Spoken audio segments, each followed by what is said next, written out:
మీరు బురకాలు తీయకుండా ఏ పని పడితే ఆ పని చేయడానికి ఇది బంగ్లాదేశ్ కాదు, పాకిస్తాన్ కాదు, లేదా ఏ ఇస్లామిక్ దేశము కాదు. ఇది ఒక సెక్యులర్ దేశం. కాబట్టి ఓట్లు వేయడానికి వెళ్ళినప్పుడు ఎవరికైనా అనుమానం వస్తే మీరు బురకా తీయాలి. అలాగే ప్రభుత్వ ప్రయోజనాలు పొందేటప్పుడు బురకా తీయాలి. ఆధార్కి సంబంధించినటువంటి ప్రయోజనాలు పొందినప్పుడు కూడా బురకా తీయాలి అంటూ కేంద్ర మంత్రి గిరిరాజ్ సింగ్ అయితే ఈ రోజు వ్యాఖ్యలు చేశారు. అంటే బీహార్ లో జరుగుతున్నటువంటి ఎన్నికల విషయంలో మరి బురకా తీసే ఈ రోజు ఓట్లు వేయించుకుంటారంటే అవును, ఎవరికి ఏ అనుమానం వచ్చినా బురకా తీయాల్సిందే. అసలు బురకా లేకుండా రావాలి ఎన్నికలకి. సరే, మీ సాంప్రదాయం ప్రకారం వస్తామంటున్నారు కాబట్టి బురకా తీయాలి అనుమానం ఉంటే. హిజాబ్ లేకుండా అయితే ఖచ్చితంగా రావాలి. హిజాబ్ అయితే చెల్లుబాటు అవ్వదు. అయితే బురకా ఖచ్చితంగా తీయాల్సి వస్తే తీయాల్సిందే, అందులో ఎటువంటి సందేహం లేదు.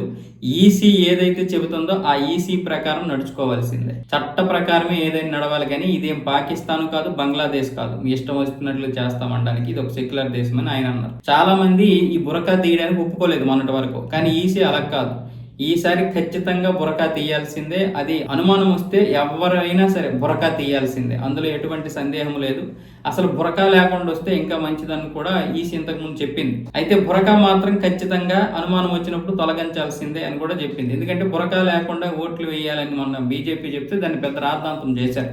ఎందుకు ఈ బురకాలోనే అనేక అన్యాయాలు జరుగుతున్నాయి, ఓటు బ్యాంకు ఏమైనా తేడాలు జరిగే అవకాశాలు ఉన్నాయి. దీనికి మాత్రం కాంగ్రెస్ వాళ్ళకే ఒత్తాసు పలికింది, ఎందుకంటే వాళ్ళది కాబట్టి. ఇలాంటి దౌర్భాగ్యమైనటువంటి చట్టాలన్నీ మన దగ్గరే ఉంటాయి. బురకా అనేది ఒక విధంగా చెప్పాలంటే మనం ఇప్పుడు మామూలుగా ఒక అయ్యప్ప స్వామాలు వేస్తేనే స్కూల్లోకి రానివ్వలేనటువంటి పరిస్థితి. మరి ఓట్లు వేయడానికి ఎలాగ వచ్చేస్తారు? హిజాబ్ ధరించి బురకా ధరించి వచ్చేస్తే వాళ్ళు ఎవరు వస్తున్నారో ఏంటో ఎవరికి అర్థమవుతుంది?